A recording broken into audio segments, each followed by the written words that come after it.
Hello, I'm Mark Eaton. I'm the Secretary of the Rare Breeding Birds Panel, and I'm here to tell you about our new report on rare breeding birds in the UK in 2020. This was published in the journal British Birds on the 1st of November. You can go to our website at rbp.org.uk and find a summary of this report. You can find a link to the report itself and a table of all the results for 101 species and races covered in the report. That's a record. That's more species than we've ever reported on before, which is quite a surprise given that the recording of birds was quite severely impacted in spring 2020 by COVID lockdown restrictions.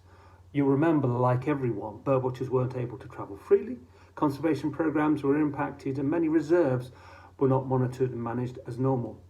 Although we received nearly 7,000 unique records of rare breeding birds for the year, overall the number of pairs reported to us was down by about 15%.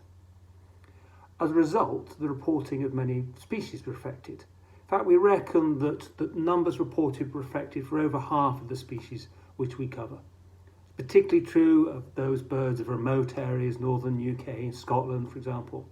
So as a result, we've not updated our trends and our population estimates for these species. We'll have to wait till 2021 data is in to check on them. But there's still much we can say about our rare breeding birds in 2020. As usual, the report features a number of oddities. A singing Asian desert warbler, a couple of citroen wagtails, a displaying American black tern, although these are birds very unlikely to actually breed in the UK. More notably, there was a pair of zitting cisticolas that bred on the Channel Isles, and there were two successful pairs of white storks at the site of the reintroduction in Sussex. In total, 12 species reached new record levels. Particularly large wetland species such as spoonbill, crane, bittern, cattle egret and great white egret. In addition, little egrets reached Scotland, bred in Scotland, for the first time. More goshawks were reported than ever before, and redneck phalaropes hit a new high.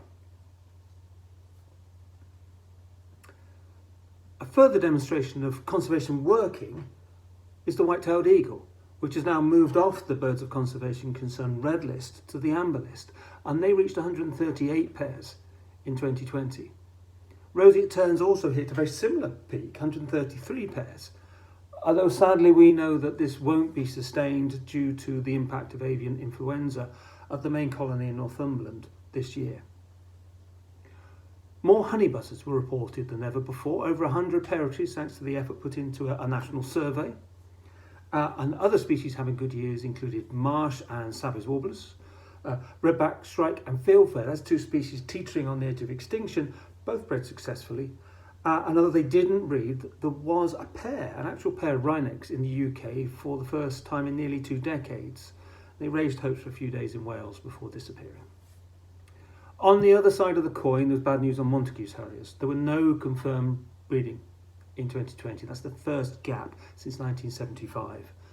A female returned to a previous breeding site in Yorkshire, and there are up to 6 males and 2 females to the south in southern England, although some of those were probably too young to breed and no pairs formed.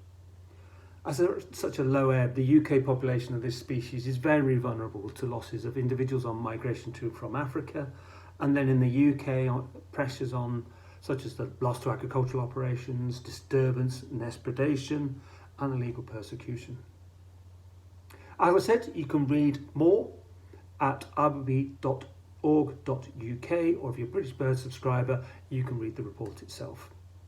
I should finish by thanking all the county bird recorders and the many other data providers who submit data to the Rare Breeding Birds panel annually to enable us to carry out our valuable work. And of course, the thousands of birdwatchers and ornithologists who submit records of rare breeding birds throughout the UK in the first place. So thank you very much to you all.